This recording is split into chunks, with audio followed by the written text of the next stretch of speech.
ഇത് Manjapra mass Motors എന്നായിരുന്നു നമ്മുടെ ഹീറോ മാസ്റ്റർ എഡ്ജ് വണ്ടി. നമ്മളത് വർക്കിന് കയറ്റിയിട്ടുണ്ട്. ഇതിൻ്റെ കംപ്ലയിൻറ്റ്സ് പറഞ്ഞു കഴിഞ്ഞാൽ സെൽഫ് കംപ്ലയിൻ്റ് ഒക്കെ ആയിട്ടൊക്കെ വന്നിരുന്നത്. പിന്നെ ജന സർവീസ് ചെയ്യുന്നുണ്ട് ഫുള്ളായിട്ട്. നമ്മളെല്ലാ ഭാഗങ്ങളൊക്കെ ഒന്ന് ചെക്ക് ചെയ്ത് പോകുന്നുണ്ട്. അതിന് ഭാഗമായിട്ട് നമ്മളതിൻ്റെ ബാക്കിൽ ബ്രേക്കൊക്കെ ഒന്ന് ചെക്ക് ചെയ്യാൻ വേണ്ടി അയച്ചാണ്. നമുക്ക് ബാക്കിലെ ബ്രേക്സും നമുക്ക് മാറ്റാറായിട്ട്. ബാക്കിലെ ബ്രേക്സും മാറ്റണം. അതുപോലെ ക്ലച്ചിൻ്റെ ഭാഗമൊക്കെ ഒന്ന് ചെക്ക് ചെയ്യാൻ വേണ്ടി അയച്ചാണ്. ക്ലച്ചിൻ്റെ ഭാഗത്ത് നിലവിൽ വേറെ കുഴപ്പമൊന്നുമില്ല. അത്യാവശ്യം നല്ല രീതിയിൽ പൊടിയും കാര്യങ്ങളൊക്കെ ഉണ്ട്. അതൊക്കെ നമുക്കൊന്ന് എയർ അടിച്ച് ക്ലീൻ ചെയ്യാം. അതിൻ്റെ ക്ലച്ച് പുള്ളി ബെൽറ്റ് വരയ്ക്കുന്ന ക്ലച്ച് പുള്ളി ആയാലും നമ്മളൊന്ന് അയച്ച് ഗ്രീസ് ചെയ്യുന്നുണ്ട്. വേറെ നിലവിൽ വേറെ കംപ്ലയിൻ്റ് ഒന്നുമില്ല. ക്ലച്ച് ഷൂ ആയാലും വേറെ കുഴപ്പമൊന്നും കാണിക്കുന്നില്ല കേട്ടോ. അതുപോലെ തന്നെ നമ്മളതിൻ്റെ ബെൽറ്റ് ആയാലും നിലവിൽ വേറെ കംപ്ലയിൻ്റ് ഒന്നും കാണിക്കുന്നില്ല. ബെൽറ്റ് നല്ല ബെൽറ്റാണ്, വേറെ കുഴപ്പമൊന്നും കാണിക്കുന്നില്ല. പിന്നെ അതിൻ്റെ എയർ ഫിൽറ്ററൊക്കെ ഒന്ന് ചെക്ക് ചെയ്യാൻ വേണ്ടി അയച്ചാണ്. എയർ ഫിൽറ്റർ നമുക്ക് മാറ്റാറായിട്ടുണ്ട്. എയർ ഫിൽറ്റർ അത്യാവശ്യം നല്ല രീതിയിൽ ബ്ലോക്ക് ആയിട്ടുണ്ട്. എയർ ഫിൽറ്റർ മാറ്റണം.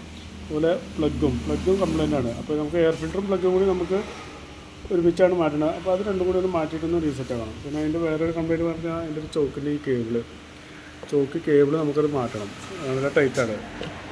പിന്നെ ഫ്രണ്ടിലോട്ട് വന്നു കഴിഞ്ഞാൽ ഫ്രണ്ട് ബ്രേക്കിൻ്റെ നിലയിൽ 2 കേബിളായാലും വേറെ കുഴപ്പമൊന്നും കാണിക്കുന്നില്ല. നമുക്ക് അതിൽ യൂസ് ചെയ്യാം. പിന്നെ സ്പീഡോമീറ്റർ വർക്കിംഗ് അല്ല. അപ്പോൾ സ്പീഡോമീറ്ററിൻ്റെ കേബിളൊന്ന് മാറ്റിയിട്ടൊന്ന് റീസെറ്റ് ചെയ്യാം. പിന്നെ സെൽഫ് കംപ്ലയിൻ്റൊക്കെ പറഞ്ഞു. അപ്പോൾ ബാറ്ററിയൊക്കെ ഒന്ന് ചെക്ക് ചെയ്യാൻ വേണ്ടി അയച്ചാണ്. ബാറ്ററി ഇരിക്കുന്നത് ടാറ്റയുടെ ഒരു ബാറ്ററിയാണ് ഇരിക്കുന്നത്. അപ്പോൾ സെൽഫിൻ്റെ കംപ്ലയിൻറ്റ് കാണിക്കുന്നത് ബാറ്ററിയുടെ കംപ്ലയിൻ്റ് ആണ്. അപ്പം ബാറ്ററി ഒക്കെ ഒന്ന് ചെക്ക് ചെയ്യേണ്ടത് നമ്മൾ. ബാറ്ററി ഇരിക്കുന്ന വോൾട്ടൊക്കെ ചെക്ക് ചെയ്ത് നോക്കുമ്പോൾ 12.46 ആ റേഞ്ച് വോൾട്ട് കാണിക്കുന്നുണ്ട്. ടെസ്റ്റിലേക്ക് കൊടുക്കുമ്പോൾ ബാറ്ററി കംപ്ലയിൻ്റ് ഉണ്ടോ എന്ന് ചെക്ക് ചെയ്ത് നോക്കുമ്പോൾ ബാറ്ററി കംപ്ലീറ്റ് ആയിട്ടാണ് കാണിക്കുന്നത്. ബാറ്ററി മാറ്റിക്കഴിഞ്ഞാലാണ് ആ സെൽഫിൻ്റെ കംപ്ലയിൻറ്റ് ക്ലിയർ ആവുള്ളൂ. പക്ഷേ ബാറ്ററി മാറ്റിയാൽ കൂടി പിന്നെ അതിൻ്റെ സെൽഫ് മോട്ടറിൻ്റെ ചെറിയൊരു വലിച്ചിന് കാണിക്കുന്നുണ്ട്. ഇവിടെയാണ് അതിൻ്റെ മോട്ടർ ഇരിക്കുന്നത്. ഇതാണ് സെൽഫ് മോട്ടറാണ്. അതിൻ്റെ ചെറിയൊരു ആർമേച്ചർ ചെറിയൊരു വലിച്ചിന് കാണിക്കുന്നുണ്ട്.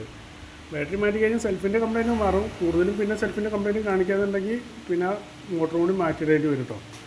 ഓക്കെ. പിന്നെ അതിൻ്റെ സെക്കൻഡ് എയർ ഫിൽറ്റർ അത്യാവശ്യം നല്ല രീതിയിൽ പൊടിഞ്ഞിട്ടുണ്ട്. അപ്പോൾ അതുകൂടി ഒന്ന് മാറ്റി റീസെറ്റ് ചെയ്യണം. പിന്നെ അതിൻ്റെ എഞ്ചിൻ ഓയിൽ മാറ്റാറായിട്ട് എഞ്ചിൻ ഓയിൽ നമ്മൾ മാറ്റുന്നുണ്ട് കേട്ടോ. ഓക്കെ. പിന്നെ അങ്ങനെ വേറെ പറയത്തേക്ക് വേറെ കംപ്ലയിൻ്റ് ഒന്നുമില്ല. അപ്പോൾ നിലവിൽ വരുന്ന വർക്കിൻ്റെ ഒരു എസ്റ്റിമേറ്റ് കൂടിയും പറയാം. നോക്കിയിട്ടൊന്ന് റിപ്ലൈ ചെയ്താൽ മതി. ഓക്കെ.